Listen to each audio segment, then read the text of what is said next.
falar sobre o artigo de arquiteturas para jogos massivo multiplayer. Os autores são Lauro Eduardo Kozotz e Bruno Feijó, do Departamento de Ciência da PUC do Rio de Janeiro. Esse artigo foi publicado na revista PUC Rio In, edição 36 de 2003, outubro de 2003. Quem aqui já jogou ou joga algum tipo de jogo online? Quem já jogou algum tipo de jogo? PlayStation? Então a maioria vai entender a linguagem que eu vou usar aqui. Fala sobre ambiente virtual. O que é um ambiente virtual? O ambiente virtual é um espaço em que várias pessoas interagem, desde que estejam utilizando o computador e conectadas à internet. Um espaço que elas interagem entre si, podendo se socializar, ou até mesmo correr objetos, ou se mover nesse espaço, nesse ambiente virtual. Os ambientes virtuais são usados pelo Exército para treinamento de prova, para que, quando no caso vai fazer uma incursão, o Exército americano usa ambiente virtual para já tentar prevenir, antever algumas ações que devem ser tomadas no ambiente de fato, no ambiente real de fato. Algumas utilizações também de ambiente virtual na simulação de voos. Muitos pilotos comerciais, eles, antes de pilotar um avião propriamente dito, eles passam horas em ambientes virtuais fazendo simulações de voos. Medicina, engenharia, enfim, existem várias formas de se usar o ambiente virtual.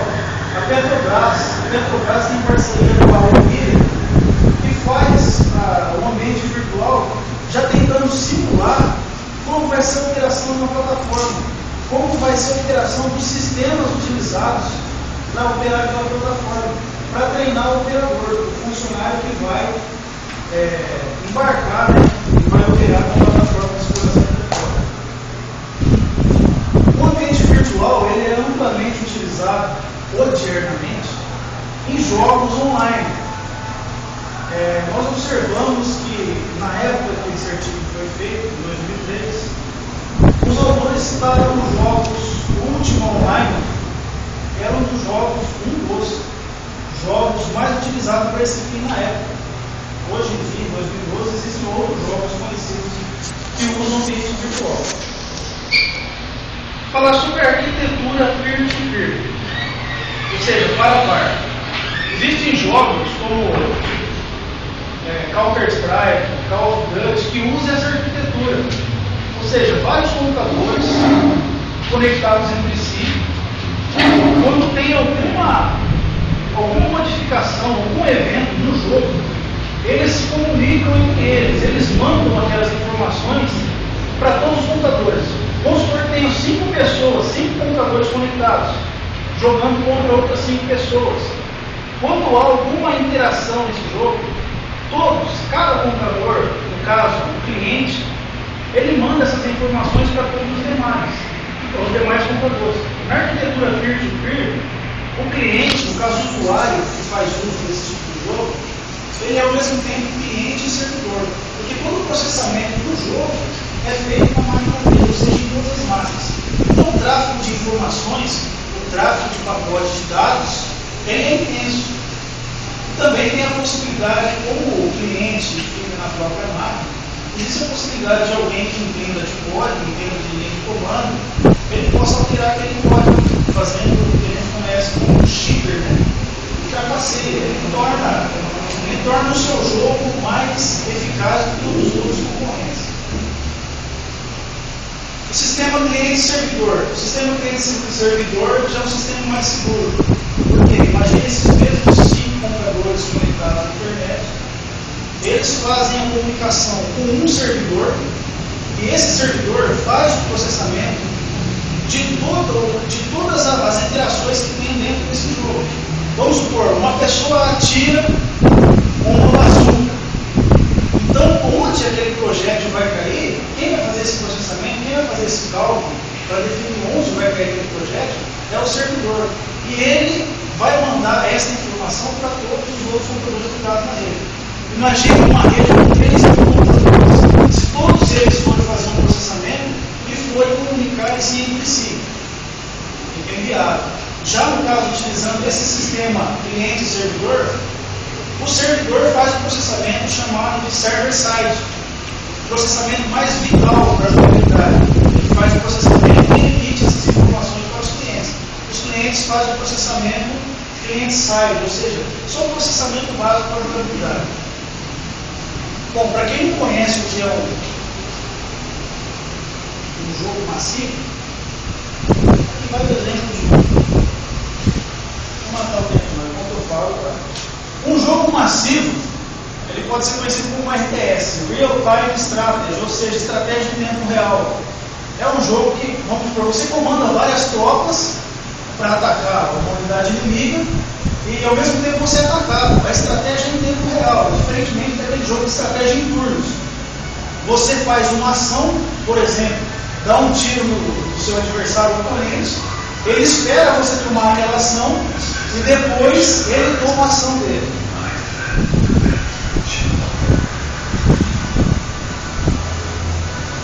Já sem áudio. Os jogos FPS, ou seja, First Person Shooter, é aqueles jogos de tiro, né? Que é amplamente conhecido aí do pessoal que joga em Lan House. Ele é First Time Shooter por quê? Porque a visão do jogo ela é a partir da visão do protagonista do jogo. Ou seja, vem em primeira pessoa. Conforme ele se movimenta, olha e anda com a arma, essa é a movimentação do jogo. E tem os MMOs, que são os Massive Multiplayer Online, como esse jogo aqui. Eles comportam uma grande quantidade de jogadores. Esse jogo mesmo, antes dele ser lançado, já foi adquirido mais de 1 milhão de cópias desse jogo, chama-se Guild Wars 2, num valor aí de $79, o valor mínimo. Atualmente, estima-se que 2 milhões de pessoas jogam esse jogo. Existem jogos online, jogos massivos online, como o WoW, que deduzem que existam 11 milhões de pessoas que jogam, pagando mensalidade. Existem jogos gratuitos também. Ou seja, a pessoa entra no site, faz o cadastro, faz o download desse jogo, se conecta no jogo e não paga nada. O sistema cliente-servidor ele é bem mais versátil, bem mais robusto e comporta uma grande capacidade de jogadores, além daquela falada do sistema peer-to-peer. Quem joga esse tipo de jogo conhece que tem alguns tipos de problemas, devido a você precisar de uma internet razoável para jogar. Como, por exemplo, o problema com o largura de banda. Esses jogos geralmente são desenvolvidos na Coreia, Estados Unidos, na Europa, onde a internet, a velocidade é alta. Os padrões latinos é muito alto. Porque hoje na América do Sul, principalmente, são muitos computadores que conectam-se à rede usando um modem de 56K. Isso causa um chamado gargalo na rede. Isso limita a largura de banda. Então, quando alguém passa 5 anos desenvolvendo um jogo como esse, investe milhões de dólares para desenvolver um jogo como esse, são investimentos que passam investimentos de produções hollywoodianas para filmes. Ele tem que pensar nessa pessoa que usa um modem de 56K, porque ela também vai jogar esse jogo. Então, o que ele tem que fazer para diminuir esse gargalo na largura de banda? Diminuir a latência. A latência é o tempo em que um pacote de dados, um pacote de informação, ele sai do cliente e chega até o servidor. Então imagine só, toda essa interação que tem no jogo. Imagine 30 pessoas no mesmo ambiente, fazendo alguma atividade. Aquela atividade tem que ser salva no banco de dados e todas as pessoas que jogam o jogo, não só aquelas 30 que estão ali, têm que ter ciência daquela atividade que foi feita por aquela pessoa. Então é um alto nível de processamento que se exige. O lag é o atraso. Problemas de internet lenta, problemas de latência, pode causar o lag. Perda de pacote também é um problema que ocorre com quem joga esse tipo de jogo. Vamos supor que você dentro de um jogo desse você vai atravessar uma ponte. Você está na metade da ponte e perde o pacote. Quando você volta ao jogo, estabelece o jogo, você não atravessou a ponte, você não viu esse meio caminho. Essa é a perda de pacote. No caso aqui, os pesquisadores, o Lauro e o Bruno, eles estudaram, desenvolveram um jogo, linguagem C, C Sharp, fizeram esse jogo e testaram uma arquitetura híbrida de conexão. No caso aqui eu falei de peer-to-peer e o sistema cliente-servidor. Eles simularam um jogo que envolve essas duas arquiteturas. Ou seja, hoje para você jogar um jogo como esse, você vai se cadastrar no site, você vai ter o login de acesso, a sua senha. Quando você fizer o download, instalar o jogo, já nessa instalação, já vai ter o IP do server que você vai se conectar para poder jogar esse jogo. Então é automático.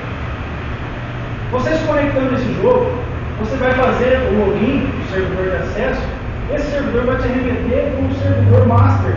Esse servidor master vai abrir para você um leque de opções para você escolher entre servidores. Cada servidor vai abrir uma listagem, cada servidor é um mundo. Para que esse mundo? Para você entrar, fazer o seu avatar, no caso, o seu personagem, e interagir com as outras pessoas. Diferentemente de quem joga um console, um PlayStation 3, que seja, interage com inteligência artificial, interage com o dado, que vai jogar bem. Esse jogo, você interage com outras pessoas em várias partes do mundo. Então ele é muito interativo. Muitas pessoas jogam esse tipo de jogo. Até mesmo aquelas pessoas que se atraem pela imersão que esse tipo de jogo proporciona. Por que a imersão? Nessa época, em 2003, esse jogo último online, os gráficos, eles deixavam a desejar, porque a capacidade de gráfico computacional na época não é tão grande como temos hoje. Hoje em dia, existem jogos que simulam a realidade muito próxima do que ela é. Vamos supor, tem uma fogueira. Quem aqui já viu o asfalto, quando está muito calor, está muito quente, dá a impressão que sai aquele ar, né? Parece que você está olhando atrás, mais adiante, parece que está se movimentando, porque só aquele ar do calor. E esse tipo de jogo aqui, se tem uma fogueira, você está antes dessa fogueira e após ela tem um personagem, você não visualiza ele da forma normal. Você visualiza ele como se ele estivesse movimentando de acordo com aquela temperatura da fogueira só. Ou seja, a realidade hoje é muito grande, o grau de realidade desse tipo de jogo é muito grande. Esses pesquisadores aqui do Lauro e do Bruno, talvez eles não anteviram, né? Talvez eles não previram que hoje um jogo como esse usa o que eles pesquisaram aqui, essa tecnologia híbrida, ou seja, cliente servidor e peer-to-peer. Porque quando você está jogando, interagindo com outras pessoas em vários ambientes, existe um ambiente próprio que você entra se chama parte, né? Você entra com seus amigos, ali 5 pessoas, vocês interagem só entre si. Aquele processamento é feito localmente com aquelas pessoas que estão participando da mesma instância. Ou seja, daquele desafio, daquele objetivo, que seja transpor algum obstáculo ou derrotar algum monstro.